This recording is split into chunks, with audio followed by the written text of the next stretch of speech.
Greetings, YouTubers and fellow children of the night. This is iSleep bringing you another review. Today we will be reviewing Hasbro's masterpiece, Skywarp. Yes, I still have the box, though I've opened them before. You can see the price tag over here. Don't worry, I didn't pay full price.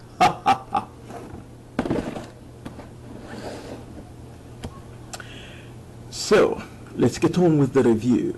And I'll drop this corny accent. Sorry, guys. You know, Halloween's tomorrow. I don't celebrate Halloween. I don't believe in Halloween, but I love dressing up as someone I ain't. I love vampires and I love werewolves. I don't believe they exist in real life, but maybe they do. I don't know. I don't want to be a vampire in real life. I don't want to be a werewolf. And vampires don't sparkle, alright? Anyway, let's get on with this review. Pull them out of the box.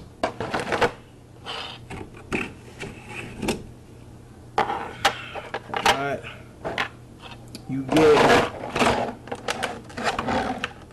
the Skywarp figure, display stand, a base, says Skywarp on it.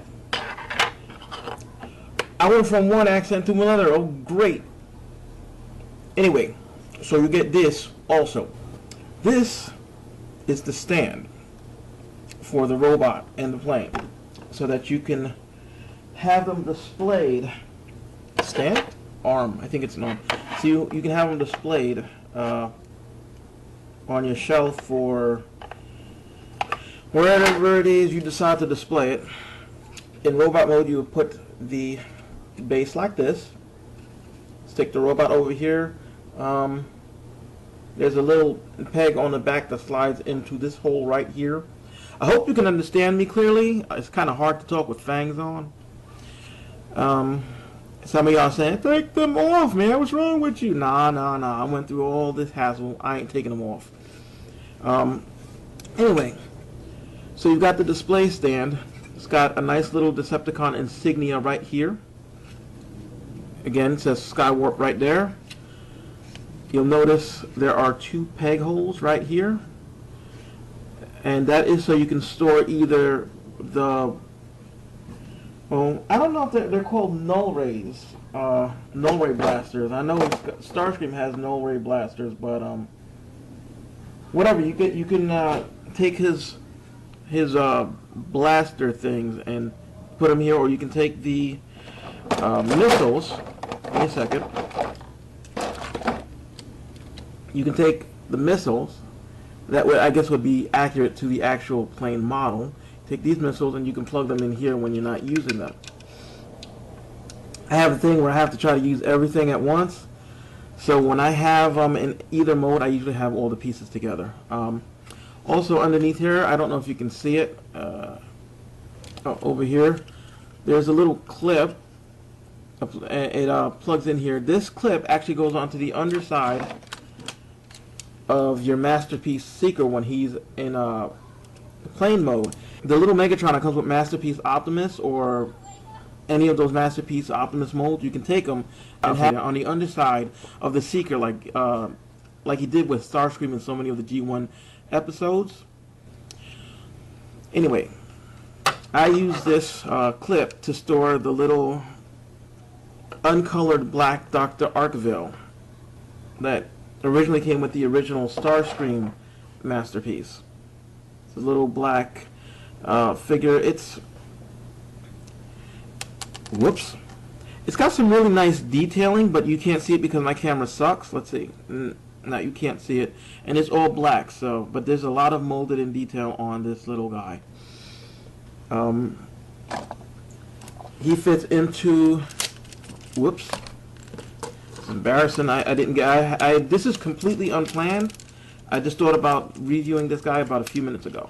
So I said, hey, let me get on all my stuff and let me grab him out the closet because I keep all my Transformers stored in the closet. Anyone who's looked at my Convoy collection can see The ones that I have, you can see my Optimus Primes and whatever stored on the shelf. And then the rest of them are in various different boxes around the whatchamacallit. Anyway, so let's get on with the main figure. This is Masterpiece Skywarp, except he's got the wrong face. Each Seeker comes with two faces. The default one, which is just regular. And then you've got another one which sort of reflects their personality. Unfortunately, with the American release, Hasbro kind of went a little cheap. So, for all intents and purposes, this is just a black Starscream. You can see him there with that little smirk and yellow eyes. He's supposed to have red eyes, and he's supposed to have his teeth bared in aggression. So, anyway, I bought this figure. I got it for half the original asking price. I was a little disappointed because it doesn't feel like a Masterpiece figure. There is no die cast on this thing whatsoever. If there is, I don't know where it is. This whole thing, it's plastic, and the plastic feels alright enough, but with it feels really light. So enough griping and whatever. Let's get back on. Otherwise, I mean, aside from, I don't really like. Let's get this out of the way. I don't really like these tail bits just hanging kind of off the side and backwards, like you're supposed to when you have them transformed into robot mode. Let's see if I did just move that out. They're actually supposed to be like this, which I think is kind of silly looking. So I just leave them down and to the side. They're on a ball joint. If you want, you can just, pop it off. I'm not going to because I have bad luck with these things. But there's a lot of detail. Unfortunately, the paint, it's more like they didn't really paint it so much. Like this part is painted. The stripes, the decorations, decals, I guess you want to call it. But otherwise, it's actually, the black is just actually the color of the plastic. So, I don't know, it's kind of flat looking and boring. And I love Skywarp. I don't care much for the character, but I love the colors. I love the colors, and they just could have done a better job with this. I saw the Takara, oh my god. I saw the Takara version, the Takara Tomy, excuse me. Pictures of it, and it looks much better than this. Much better. Much better detailing, much better everything. But you know what? This is probably like, if you can find it in the stores, it's probably marked down to 15 bucks. I got it for, did I get it for 30 or did I get it for 20? I got it for 30 and I know it went down to 20. And this is months and months and months back.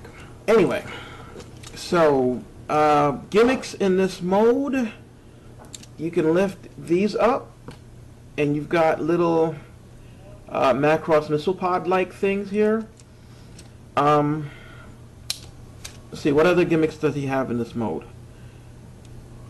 And aside from being able to switch faces from, the Starscream face to the regular Seeker face. Other than that, there's no real gimmicks. There's a lot of posability, but unless you've got them on the stand, you're going to have a hard time putting them in any poses that are going to look good and keep them from falling. Balancing is really kind of an issue. And that's because he ain't got no real heels. The heels are the posable jet thrusters. He's kind of back heavy. So he falls down a lot. And here he is in jet mode.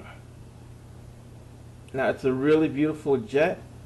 I have to be quite honest with you, I am astonished at the amount of engineering that must have went into this thing to get it to look this good.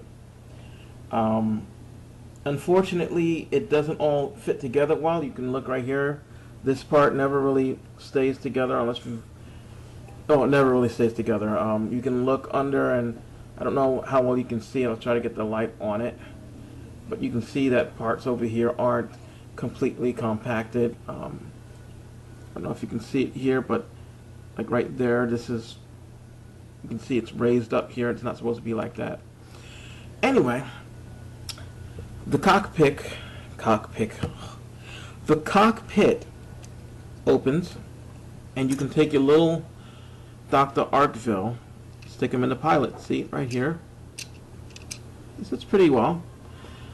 Unfortunately, you can't really see him too well because he is black, like the black of the chair, which is also the same color as the rest of the robot, or plane for the most part. But anyway, put him in there, close that down. He comes with landing gear. Now the landing gear down here, right there, that is incredibly hard to get out, so I'm not going to even bother. But I'll show you the front landing gear because it's a little easier to get out. You just fold down this little hatch. And then you stick your finger or whatever in there. Oh, yeah, of course, you're going to give me a hard time, right? Okay, there we go. So the back landing gear doesn't really look all that accurate, but the front landing gear looks really good. So put that back. Gimmicks. This folds out right here. You pull it like this, and you fold it out, and it goes like that. And there's a little kind of gun thing in here. Looks sort of like a Gatling gun or something. No, it doesn't even look like a gun. I don't even know what it's supposed to be. But you know what? I don't even. It doesn't matter. I don't use it anyway. So, the wing flaps. Let's go like this. The wing flaps move. That's partially due to transformation, but it's also really cool the way it just looks like it's part of the. Just like how the plane goes. These go up. I never noticed that before, but these go up, and you can see more detail in the jet turbines. Sorry for the ums. This goes up too, you know, to form an air brake to help slow down and stop the plane. All right. Now, you can take your missiles and plug them in underneath here. There's a peg and a slot, both on the wing and both on the wing and on the missiles. So you just do that. If you look under here, you can see probably see the hole right there.